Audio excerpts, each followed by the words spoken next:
L'émission Pixel vous est présentée par Bliblablo et ses services internet, mobile et TV.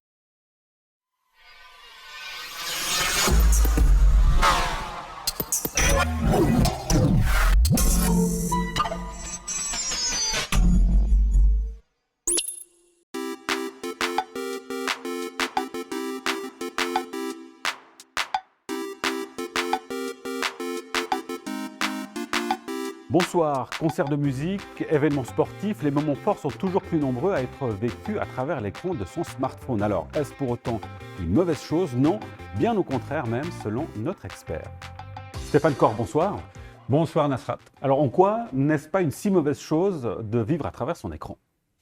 Alors, les moments qu'on capture, c'est des moments d'émotion, c'est des moments de vie, c'est des moments de mémoire. Et c'est intéressant finalement de garder une trace de ces moments exceptionnels, éventuellement qu'on veut prendre à travers notre smartphone et qu'on veut filmer. Alors que dans le domaine de la photo, bien sûr que ça ne change pas énormément de choses, mais là, on a des contenus qui sont beaucoup plus riches. Oui, mais alors, pardonnez-moi, je vais faire peut-être mon vieux jeu, mais est-ce que c'était pas mieux avant, Stéphane, où on avait, par exemple, un album photo physique, on l'avait entre les mains, et on avait peut-être moins de risque de perdre ces photos? Alors, il n'y a pas, pour moi, d'opposition entre un contenu et un autre. On peut toujours avoir un album chez soi avec certaines photos qu'on va conserver. Après, il faut faire attention aujourd'hui que la plupart des albums de photos se font par impression du numérique ou transformation du numérique dans un format papier et que la durée de vie de ce format-là est quand même raccourcie aussi par rapport à l'argentique et au négatif. Après, bon, c'est compliqué d'emmener son album de photos de famille au restaurant ou à différents endroits pour le partager avec d'autres amis. Donc oui, on se souvient de ces séances de dia, peut-être pour certains, qu'on avait fait pour montrer les photos de vacances. Mais voilà, c'est un autre mode de partage, peut-être plus ouvert, plus dynamique, sur lequel on peut plus réagir. On n'est pas forcément obligé d'être dans un lieu physique, mais on peut l'être aussi. On peut partager sur une télé à différents niveaux. Voilà, donc il n'y a pas de limite ou de contradiction ou d'opposition d'un format à un autre. Un élément presque philosophique, Stéphane, dès le moment où en fait, on vise un moment à travers son écran, est-ce que véritablement on le vit? Est-ce qu'on est présent dans l'instant présent? Alors la question, elle fait vraiment sens dans le sens dans quelle mesure on arrive à avoir cet équilibre qui dit que je dois vivre quelque chose avant même de le capturer. Je vais sur un lieu touristique, je vais m'imprégner du lieu, il y a peut-être des choses que je dois regarder, observer, prendre le temps, et après je vais immortaliser, entre guillemets, un certain nombre de ces séquences qui sont arrivées dans ma tête. Tout comme moi, par exemple, quand je vais marcher en montagne, je vais faire des photos, mais c'est des moments que j'ai déjà vécus émotionnellement. J'ai vu quelque chose, j'ai eu un effet « waouh, c'est super joli », je m'imprègne, je regarde, et après, tiens, je vais le partager avec d'autres personnes. Ça pourra leur rendre service. Ça me prend quelques secondes, ça ne me prend pas beaucoup de temps, ça ne nuit pas à mon expérience, et peut-être pour d'autres personnes, éventuellement, ça sera une valeur ajoutée.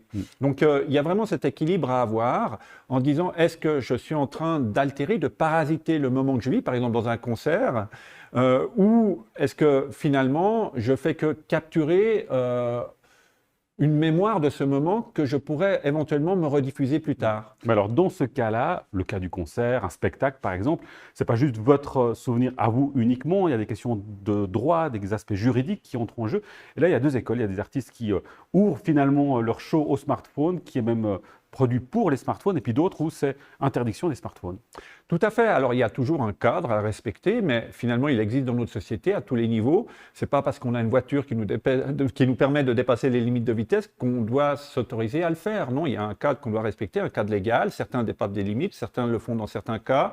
Ça peut porter à conséquence, des fois moins, mais toujours est-il qu'il y a un cadre qui a été délimité. Et ce cadre-là, quand il est délimité par l'artiste, il y a déjà un cadre moral qui vise à respecter le travail de l'artiste et de respecter son choix de s'exprimer et comment il veut que cette expression puisse ou pas être capturée.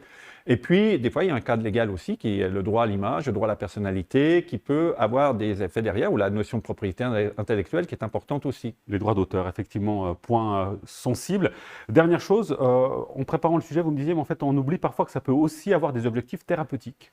Oui, parce que finalement, aujourd'hui, on a cette capacité qui s'est vraiment démocratisée de capturer tous ces moments de notre vie. Avant, seules certaines personnes peut-être avaient une caméra et autres, parce que c'était coûteux, tandis qu'aujourd'hui, tout le monde a un smartphone.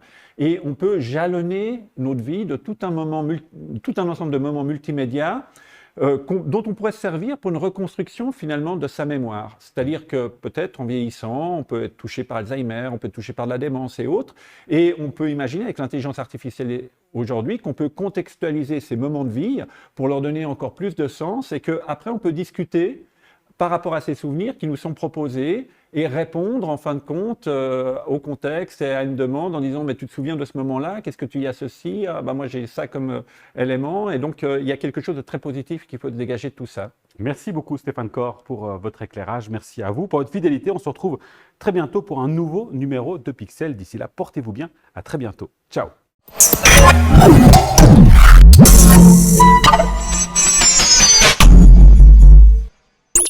L'émission Pixel vous est présentée par Bliblablo et ses services Internet, mobiles et TV.